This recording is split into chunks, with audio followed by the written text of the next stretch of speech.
What happens when modern domestic architecture refuses both the glass box and the historical revival? What happens when a house does not sit on the land as an object, but spreads across it as if it were terrain itself? And what happens when Frank Lloyd Wright, in the final decade of his life, returns to the American suburb not with nostalgia, not with spectacle, but with a geometry so disciplined it reshapes how space itself behaves? Hold on to that tension, because the Robert and Elizabeth Muirhead House, completed in 1951, is not a ranch house. It is not a pavilion of transparency. It is not a nostalgic echo of prairie romanticism.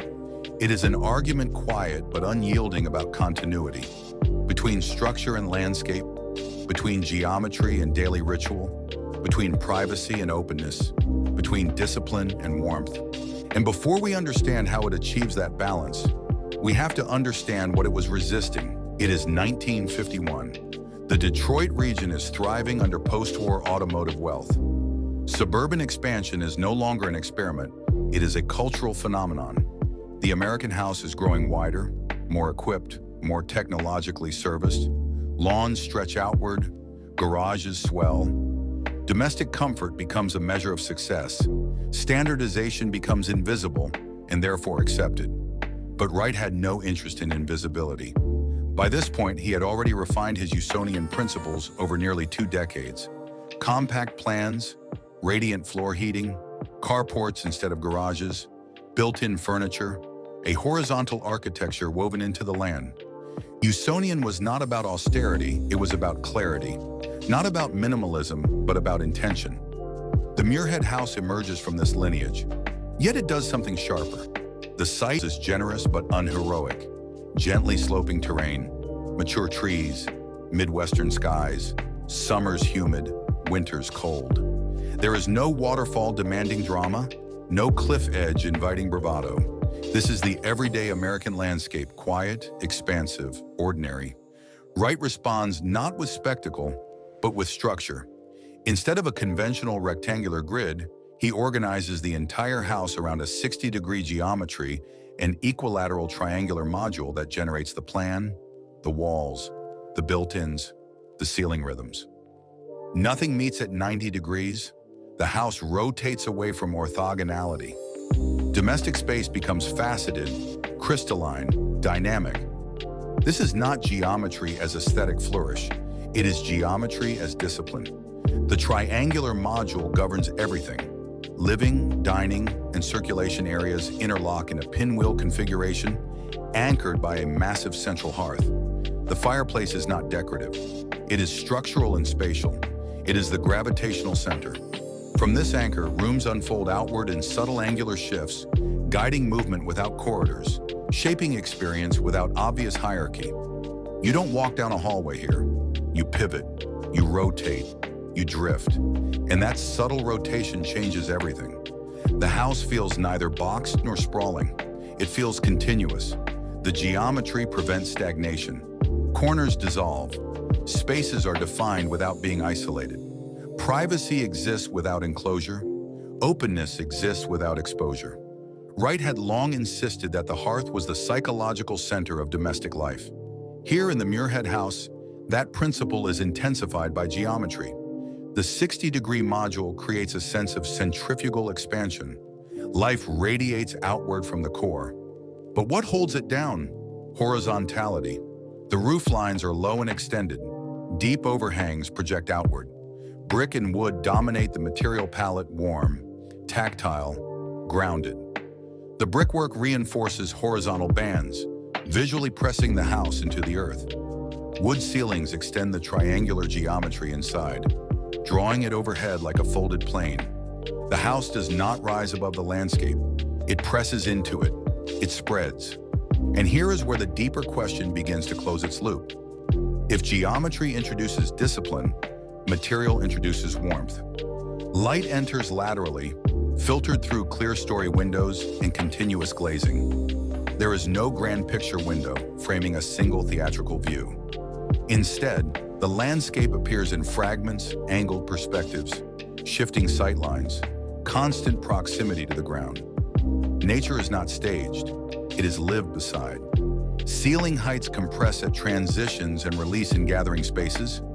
Wright manipulates scale not through square footage, but through psychological calibration. The entrance is modest, almost tight before opening into the living area.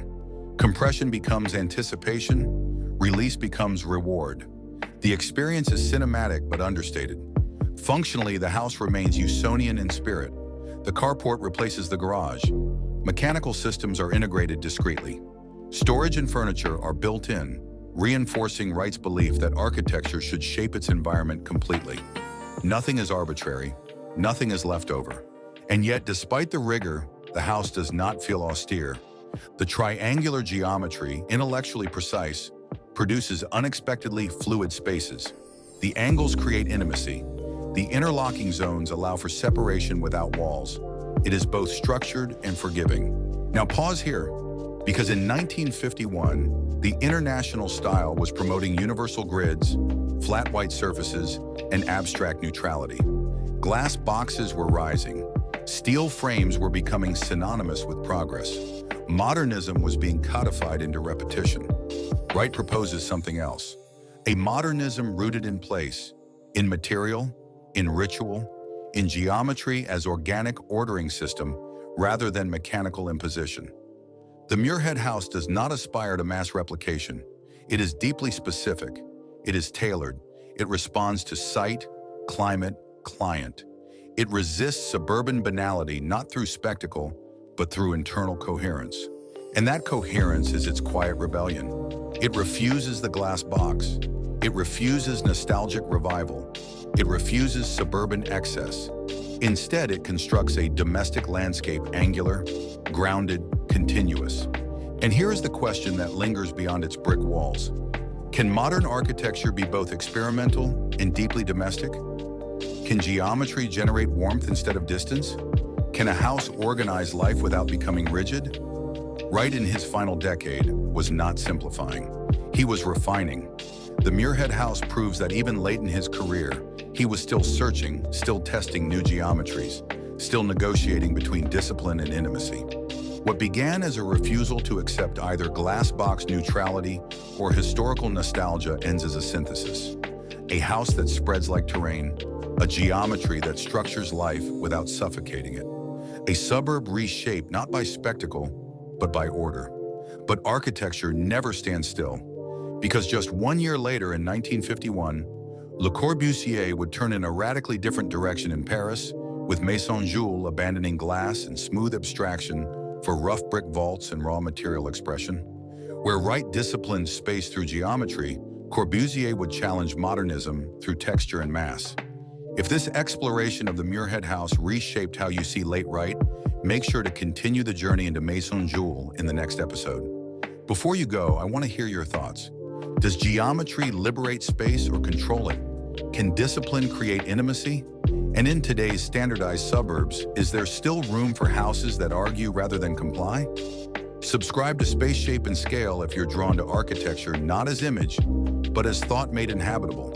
Leave a thoughtful comment below your reflections, shape the next conversations. And click on the next video, because modernism did not move in a straight line.